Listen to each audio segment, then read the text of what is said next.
everybody, welcome back to the family channel. Hello. We hope you guys are having an awesome day so far. Today we are reacting to the first Medal of Honor ever recorded. This video was requested ages and ages ago, and I figured today was the perfect day because yesterday we reacted to SEAL Team Rescue Jessica Buchanan, and it was an awesome video, wasn't it? It was amazing. It was such a good video. It was emotional, but also like the ending was just amazing. Incredible. And the fact that the SEAL team, she doesn't know who they are and like what they look like, their names, anything, just makes it more intense. So I'm hoping you're going to enjoy this video. Full disclosure, I have seen this video before. It was on my original reaction channel, but I thought Kat would want to see it as well, and a few people have asked for us to do it together. Before we get into today's video, if you guys haven't done so already, please make sure you hit the subscribe button. If we do look tired, that is because we are. It's been a stressful few days. We're trying to figure out renovations and that, and then today we were at the bank signing some paperwork, and I honestly have never signed my name more than I have today. It was just unbearable. It took forever, and I feel worse for Kat because she had to sign double because I'm a foreigner. Then I had to go back to bank with more papers and sign more. Yeah, so like every time we go to the bank, the foreign office, the tax office or something, whereas in England a lot of the stuff was electronic. Yes. We come home with a pile of papers now we've got to try and file away, so it's an absolute nightmare, isn't it? Yeah, it's absolute nightmare. I need to get more filing things because like we need seriously, to get a filing cabinet. We got how many? We got papers from the bank, papers from the insurance, papers from God knows where else. Yeah, it's ridiculous. And then whenever you need to make an appointment again, you've got to go and try and find those papers. And we haven't really been that organised over the last few years, but we're getting there, aren't we? Yeah. Since we moved here, we sort of like, I don't know, we weren't as organised as we used to be. Anyway, without further ado, let's check out the first Medal of Honor ever recorded. Chapman, a U.S. Air Force combat controller, and the SEALs are attempting to rescue their lost teammate. You'll watch Chapman's heroic actions as he saves the lives of his entire SEAL team and then another 18 members of a quick reaction force, earning America's highest award, the Medal of Honor. Chapman and the SEALs exfil their MH-47 helicopter. John is the second individual to exit and immediately moves in the direction of the summit. He can be seen moving off to the right of the screen, alone. The team is taking heavy fire from every direction, as indicated by the arrows, as Chapman begins engaging targets. You can see spent cartridges ejecting from his M4. Chapman then begins closing with the enemy, forcing his way upslope in knee and thigh-deep snow. He is constantly under fire as he does this. Chapman's team leader begins to close on Chapman, following his trail through the snow. The dark mass above Chapman is a fortified bunker containing 2 enemy fighters, each armed with AK-47s, who are firing down on the team in the darkness. I just want to say, just before we get even further into this video, how freaking, like, there's no panic. If you look at them, how they're moving, there's no panic. Now imagine you being fired at from all areas. I'd be freaking out. Now I know, like, I've said it a few times, I'm not a soldier, so I don't know, but I just can't believe how mentally strong you have to be. Yeah. Isn't it? Like, imagine being, like, I can't even imagine. There was a few times in South Africa we were shot at, and I like almost wet myself. And like, well, yeah, because you never know. Like, man. This bunker will come to be known as Bunker Number 1. To the left of the tree and Bunker 1 is another gray mass. This is a rock outcropping that came to be called the Boulder. Between Bunker 1 and this boulder can be seen the body of slain SEAL Neil Roberts, the man Chapman and the others are attempting to recover. They're going there to retrieve his body. Chapman, still alone and closest to the enemy, pauses to engage targets as his team leader follows him, but never actually catches up with him.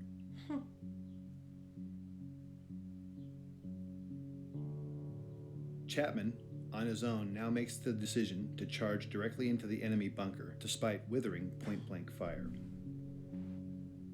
Chapman, now literally on top of the enemy, engages the 2 combatants and kills them, saving the lives of the remaining SEALs. He does this from a distance of no more than 10 feet. Jesus. These actions by themselves earned him his first Medal of Honor. He then climbs into and takes control of the bunker. Having cleared the immediate threat, Chapman is then joined by his team leader in Bunker 1. You can then see Chapman and his team leader engaging the next bunker, known as Bunker 2, which is situated to the left edge of the screen. This bunker, manned by a handful of Chechen and Uzbek fighters, also contains a heavy PKM machine gun, hand grenades, and rocket-propelled grenades. John Chapman is shot twice at this time in the torso and collapses, incapacitated.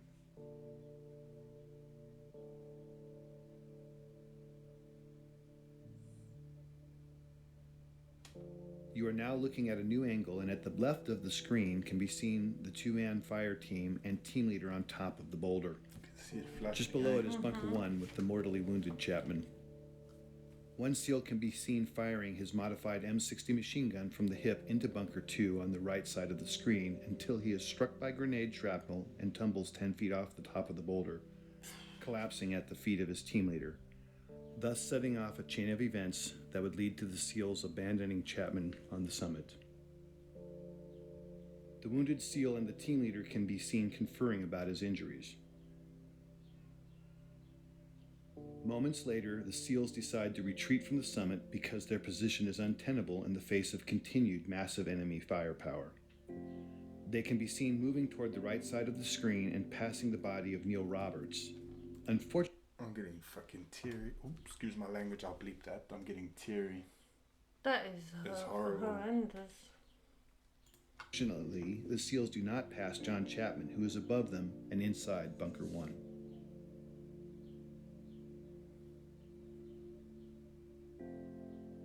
This angle shows three SEALs in a triangle.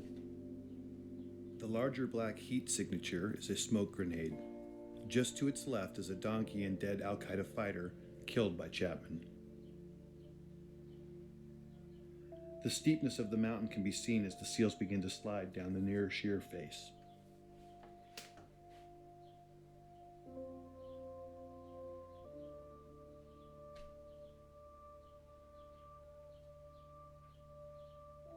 The team leader, desperate for relief and now with two wounded teammates, asks for uncontrolled airstrikes from an orbiting Air Force AC-130 gunship. The impacts you see are from 105mm howitzer rounds being fired onto the ridgetop in order to save the remaining SEALs. Because neither the SEALs nor gunship know Chapman is alive, he is experiencing these detonations from his position. At approximately 5:20 in the morning, Chapman recovers and begins to engage the enemy. Bunker 1 is on the right side. In the torso. They thought he was dead, and he's recovered now, and he's fighting back. How? Side center of the screen, and Bunker 2 to the left near the screen center. It will never be known what caused his incapacitation and recovery. Of the 2 rounds that originally wounded him, at least one was mortal, and at this time he is experiencing severe blood loss and shock. Despite that, he begins his one-man stand against 24 enemy combatants. During this time, Chapman initiates a series of radio calls, many of which are heard by a fellow combat controller and teammate of his and Delta Force operators on a nearby summit. Despite this combat controller's replies, Chapman never acknowledges whether because of damage to his equipment or himself will never be known. This new angle and footage shows Chapman at the top, identified by the green dot under the tree at Bunker 1.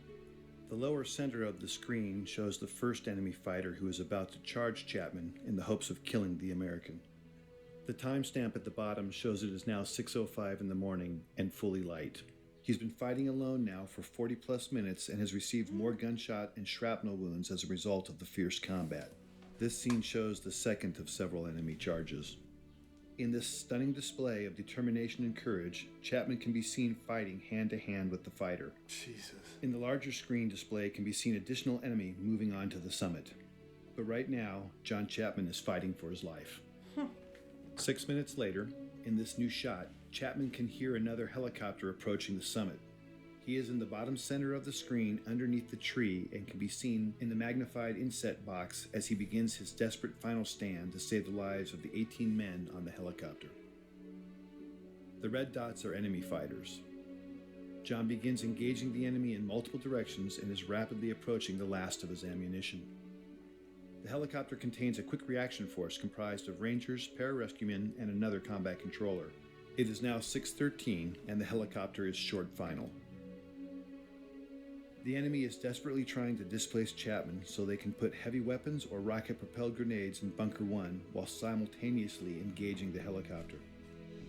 With the choice to save his life or the lives of his unknown comrades, Chapman makes the decision to climb out of the bunker and begin firing in multiple directions, as can be seen in the inset.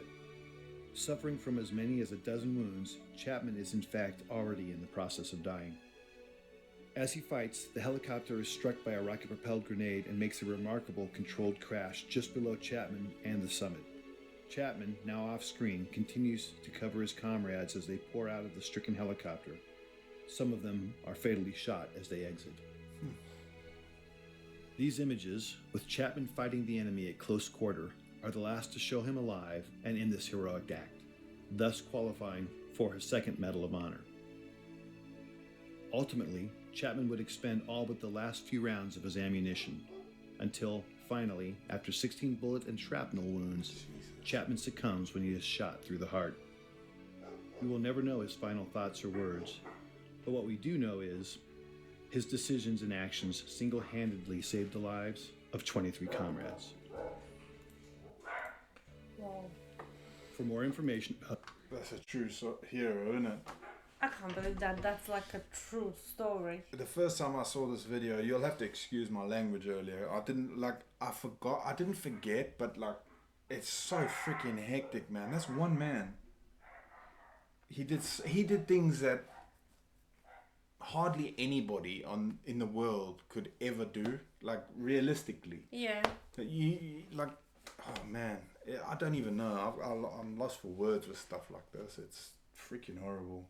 Like seriously, it doesn't even like it. You don't think that can actually be a real story? He's a hero, man. Like Absolute what a hero! Like and like the thought, like okay, I'm gonna sacrifice my life. To save That's what I mean. else's life. That's what I mean. A lot of us, if we like to admit it or not, are really, really selfish, aren't we? Yeah. And when it comes to something like that, it's like, how do you will never know unless you're in the position, really. Yeah. But like, I don't know. I don't know if I could do what he did. And he just kept fighting. He wouldn't give up. Oh, I don't know. I'd like that book, actually. I wonder if they knew at the beginning that he was actually alive. But that's what they said. They weren't sure if he was alive or not. So they sort of pulled back, and he just kept going. He's like, I'm not gonna give up.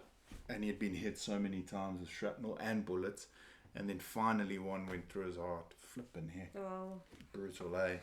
What an absolute hero. He's like, his family and that should be so proud. I know it doesn't bring him back or anything, but what an absolute legend. There's so many people who are now able to spend time with their loved ones because of him. Yes. So freaking heck. Anyway, guys, thank you so much for watching. I know that might be a bit of a downer to some people. It's like, these sort of videos proper hit me. Yeah, I'm like, it's very interesting. I don't think I can watch a lot of them. Yeah, it's quite sad, isn't it? It's quite sad. Like the first time I watched this, I didn't know that he had passed away. And then I was like, what? It was like, phew. But yeah. Yeah. I don't know what to say. He anyway. didn't deserve it. No, absolute hero, No. wasn't he? Yeah. Anyway, thank you guys so much for watching. We hope you have a fantastic rest of your evening. I'm going to put these videos up and then I'm probably going to sleep, to be honest with you. I am so tired. I'm hungry though as well, so I might need to eat something. Garen's gone down and I can hear him rummaging around down there, so he's probably eating already. But yeah, thank you so much for watching. We will see you when? Next video. Bye. Bye.